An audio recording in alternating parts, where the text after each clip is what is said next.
Bonjour à toutes et à tous, c'est Stéphane pour la chaîne Foalier. Je vous remercie de me retrouver chez moi et donc chez vous. Ça bug en Allemagne avec des militants de l'AfD. Donc l'AfD, vous savez, un parti politique nationaliste, anti-immigration, qui grogne fort, qui ne cesse de dire que l'Allemagne s'islamise, que l'Europe s'islamise, qu'il faut arrêter tout flux migratoire vers l'Allemagne et vers l'Europe en général. Ça vous rappelle pas quelque chose? Ah bah si, c'était exactement les motifs du terroriste à Magdebourg. Précisément ces motifs. Ce terroriste a agi selon leur propre idéologie. Une idéologie du coup anti-immigrationniste, une idéologie nationaliste, une idéologie isolationniste, bref, une idéologie dangereuse qui mène à une augmentation des crimes d'extrême droite en Europe. Je pourrais vous faire un épisode, un de ces quatre, sur un papier scientifique qui explique que quand il y a un attentat terroriste, il y a 50% de chances pour qu'il soit produit par l'extrême droite. Je pourrais vous lire ce papier si jamais ça vous intéresse, vous le direz dans les commentaires. Et donc, les militants de l'AfD, quelle est la chose la plus stupide qu'ils auraient pu faire récemment? Ils sont allés manifester dans les rues. Et ça n'a aucun sens parce que c'est quelqu'un de leur idéologie qui a commis un acte au nom de leur idéologie. Regardez, c'est France 24 qui partage ça le 23 décembre. Rassemblement de l'extrême droite à Magdebourg pour dénoncer l'immigration en Allemagne. Le parti d'extrême droite allemand d'Alternative pour l'Allemagne, l'Alternative für Deutschland, d'où le F ici, a organisé une manifestation en hommage aux victimes de l'attaque à la voiture bélier à Magdebourg. Des contre-manifestations se sont également rassemblées sur les lieux du drame, des contre-manifestants pour dénoncer la récupération politique de cet événement. Bah oui, en fait, vous avez un terroriste qui a commis un crime au nom de leur idéologie. Et ils vont manifester. C'est incroyable. Enfin, je veux dire, c'est un bug dans la matrice. C'est une erreur 404, quoi. Vraiment, page non trouvée, quoi. Et on va lire l'article. L'extrême droite allemande s'est rassemblée lundi 23 décembre à Magdebourg, 3 jours après l'attaque à la voiture bélier sur un marché de Noël de la ville imputé à un médecin saoudien. On n'a aucun doute sur le fait que ce soit bien lui, donc c'est un médecin d'origine saoudienne qui est un apostat de l'islam, qui a fui l'Arabie saoudite et qui a trouvé refuge en Allemagne parce que l'apostasie dans ces pays-là est passible de la peine de mort, ce qui est absolument honteux. Les apostats devraient avoir le droit d'apostasier absolument librement, de la même façon qu'une personne devrait avoir le droit et la liberté de pratiquer son culte tout à fait librement. Donc heureusement que l'Allemagne lui avait accordé l'asile à ce moment-là parce qu'il était menacé de mort. Même si les mobiles du suspect restent flous, le carnage reste flou. Bon, sur sa page Twitter, on l'avait vu ensemble, il n'y a que des tweets contre l'islamisation de l'Europe, les migrants, les musulmans, etc. Même le débunker des étoiles était revenu sur ses propos en disant « J'ai regardé tout son compte Twitter et effectivement, ça a l'air d'être un crime au nom d'une idéologie anti-immigrationniste. » Carnage a fait 5 morts, on est passé à 5 morts, dont un garçon de 9 ans et plus de 200 blessés, ce qui a relancé le débat sur la sécurité et sur l'immigration, désormais au cœur de la campagne pour les législatives anticipées en Allemagne du 23 février. On sait qu'en France, rappelez-vous en 2002, quand Lionel Jospin était arrivé troisième et s'était fait devancer par Jean-Marie Le Pen, quelques jours avant les élections, il y avait eu un fait divers, qui était un fait divers ignoble. Vous avez un vieux monsieur qui avait été torturé, il était toujours vivant, qui avait été torturé par des jeunes immigrés, quoi. Et en fait, ce fait divers avait relancé le débat sur l'insécurité, l'immigration, etc. Et la suite, on la connaît. Et donc, on peut craindre évidemment pour les résultats des élections en Allemagne. Au même moment lundi, le mouvement Gib has keine Chance, ne leur donnait aucune chance, ne donnait aucune chance à la haine. Gib c'est geben, donner, has c'est la haine, keine Chance, aucune chance, ne donner aucune chance à la haine. Et en allemand, les noms communs prennent des majuscules. C'est rassemblé à proximité. Ne me remerciez pas pour ce petit cours d'allemand. Nous constatons avec effroi et colère que, je pense que personne n'avait l'intention de me remercier, mais vous devriez me remercier parce que j'ai besoin quand même qu'on me dites-moi merci s'il vous plaît dans les commentaires, j'ai besoin de me sentir utile. Nous constatons avec effroi et colère que des personnes veulent instrumentaliser cet acte cruel pour leur politique, indique le mouvement anti-AFD qui a appelé à la tolérance et à l'humanité. L'idée n'est évidemment pas d'appeler à la tolérance et à l'humanité des personnes en situation d'immigration qui commettent des crimes, bien évidemment, mais simplement de ne pas déborder et de ne pas considérer que tous les immigrés seraient responsables de ça. La terreur est arrivée dans notre ville, a déclaré de son côté Jan Wenzel-Schmidt, chef de l'AfD du Land de Saxe-Anhalt, un des 22 Landes allemands, devant plusieurs centaines de personnes. Il a condamné l'échec politique monstrueux qui a mené à l'attaque dont le suspect est un réfugié saoudien. Bah oui, un échec politique de lutte contre les discours d'incitation à la haine raciale quand on généralise sur l'attitude des migrants, sur l'attitude des musulmans. Nous devons fermer les frontières, nous ne pouvons plus accueillir des fous furieux venus de tous les pays, a-t-il ajouté devant les militants du parti anti-immigration. C'est très précisément au nom de cette idéologie que le terroriste a agi à Magdebourg, précisément.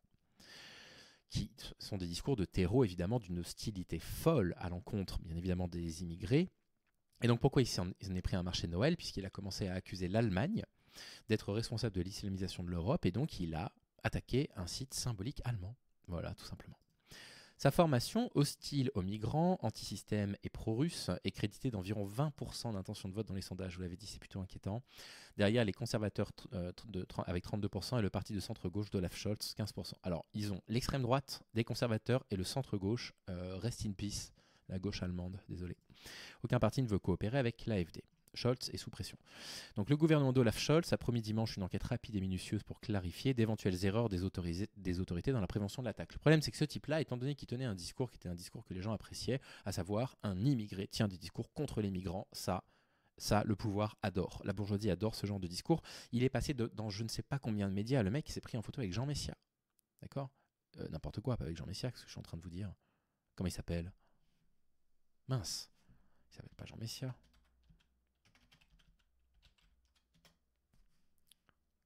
Comment il s'appelle déjà? Ah bah si, avec Jean Messia. C'est bien avec Jean Messia. C'était un type qui avait une influence européenne, parce que son discours parlait aux autorités politiques, aux personnalités politiques des autres pays. Hein. L'Arabie Saoudite avait demandé à Berlin son extradition. Voilà. Le nom du terroriste, on s'en fiche. Après avoir averti à plusieurs reprises qu'il pourrait être dangereux. L'une des raisons pour lesquelles il n'a pas été expulsé, de ce que j'ai compris, c'est qu'étant donné qu'il avait ouvertement apostasié et tenu beaucoup de propos anti-islam, c'est qu'il risquait en Arabie Saoudite la peine de mort. Et donc, qu'est-ce qu'il aurait fallu faire? Moi, je ne sais pas. Mais probablement, ce qu'il aurait fallu faire, c'est que les services de sécurité intérieure soient suffisamment informés que ce genre de théories propagées sur Internet extrêmement radicales peuvent amener à des actes radicaux. Les propos radicaux peuvent amener à des actes radicaux. Donc peut-être qu'il y a eu un problème de sécurité intérieure, mais ça n'a en aucun cas en rapport avec l'immigration.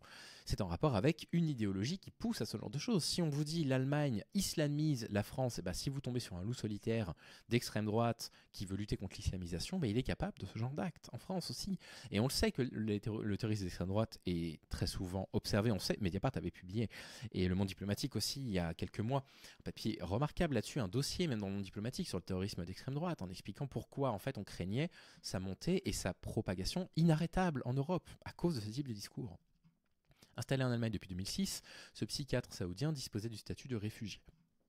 Dans ses publications nombreuses sur les réseaux sociaux, il avait exprimé des opinions hostiles à l'islam, vous voyez, c'est précisément ce que je vous disais, sa colère contre les fonctionnaires allemands de l'immigration et son soutien au récit conspirationniste d'extrême droite sur une islamisation de l'Europe. Et donc, quand vous avez encore des personnes comme l'irréductible athée qui m'a traité de connard 2 fois, c'est complètement gratuit, hein, vraiment, j'ai rien dit sur la base en plus de diffamation. Son chat a dit, le Fouali a dit ça dans sa vidéo, ce qui était faux. Le mec m'a traité de connard en vidéo et il l'a refait sur Twitter. Et il dit, c'est quand même bizarre, hein, pourquoi un apostat d'islam irait attaquer un marché de Noël? Vous avez la réponse sous les yeux. Vous avez la réponse sous les yeux. Il accusait les fonctionnaires allemands de l'immigration et de son soutien, donc il a frappé une cible très symbolique, comme le font tout le temps les terroristes. Ils s'attaquent des cibles symboliques.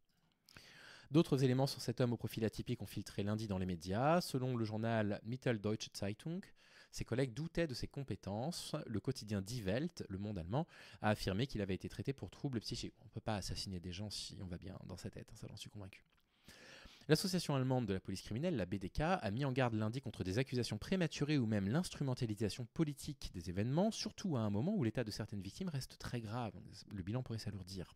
Les autorités de la ville sont aussi dans le collimateur, certains leur reprochant une sécurité défaillante. C'est autre chose, ça c'est problématique, effectivement.